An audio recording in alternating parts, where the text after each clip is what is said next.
Good morning students, myself Ritu. Today I am here with the topic of your class 12 and that is the diagram of our Graafian follicle बच्चों. Right? I already said you in our lecture time this is the most important diagram.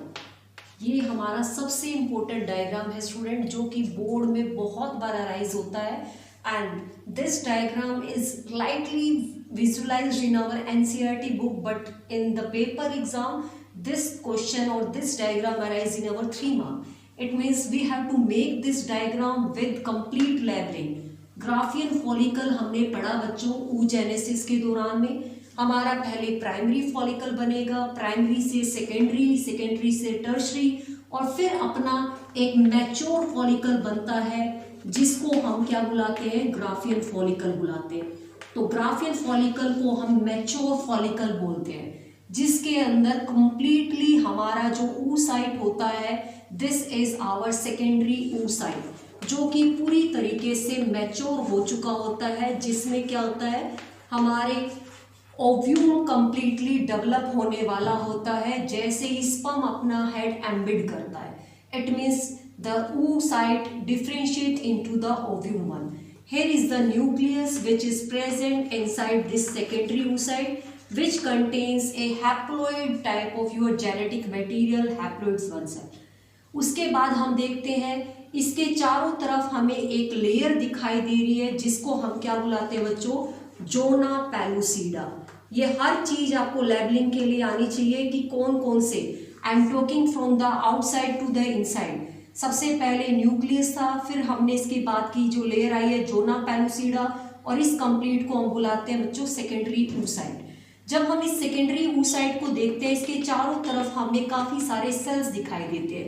In sales को बच्चों हम बुलाते हैं these our corona radiata. इनको हम बुलाते हैं कोरोना रेडिएटा.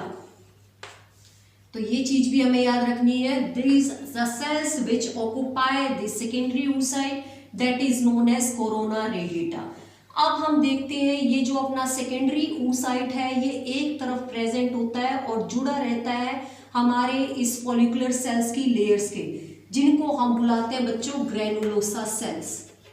हम ऑलरेडी पढ़ चुके हैं जब भी फॉलिकल बनते हैं तो हमारी ग्रेनुलोसा सेल की लेयर आती है उसके चारों तरफ from the primary up to the Graafian follicle. तो हमारे ग्राफियन फॉलिकल के अंदर ग्रेनुलोसा सेल्स क्या करते हैं, ऑक्युपाइड रखते हैं इस सेकेंडरी oocyte को. तो ग्रेनुलोसा सेल को सेकेंडरी oocyte जोड़ता है तो हमारे यहाँ पे एक स्पेशल सेल आते हैं जिनको बुलाते हैं बच्चों हम cumulus oophorus. That is known as cumulus ऑपरेंस.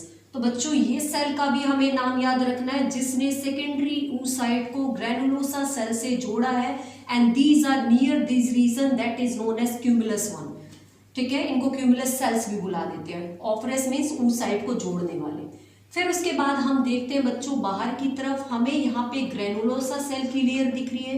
फिर उसके बाहर की तरफ हमें दिखती है काफी 2 लेयर. तो भाई एक हमारी रहती है सबसे बाहर जिसको हम बुलाते हैं बच्चों थीका एक्सटर्ना. एक्सटर्नल है ये थीका एक्सटर्ना. उसके बाद हमें एक अंदर लेयर दिखाई देती है जिसको हम क्या बुलाने वाले हैं, theca interna means internal one. तो भाई सबसे बाहर हमारी जो ग्राफियन फॉलिकल की लेयर है उसको थीका एक्सटर्ना बोला और जो अंदर वाली लेयर आती है हमारे थील सेल्स है ये दैट इज थीका इंटरना. और इनके बीचों बीच जो प्रेजेंट होती है उसको बोलते हैं बच्चों बेसमेंट मेम्ब्रेन. बेसमेंट जो इनको बेस देने का काम कर रही है इन एक्सटर्ना इंटरना को. तो भाई हमें ये चीजें पता होनी चाहिए from the outside to inside what are the main layering or the parts of our Graafian follicle which we call the mature follicle. अब हमें यहाँ पे साफ दिखाई देता है ये खाली जगह, एक खाली स्पेस जिसको बच्चों हम क्या बुलाने वाले हैं, antrum. This is known as antrum जिसके अंदर हम बात करते हैं एक लिक्विड होता है जिसमें फॉलिकल्स होते हैं. इसके अंदर बोलते हैं फॉलिकुलर फ्लूइड इज प्रेजेंट.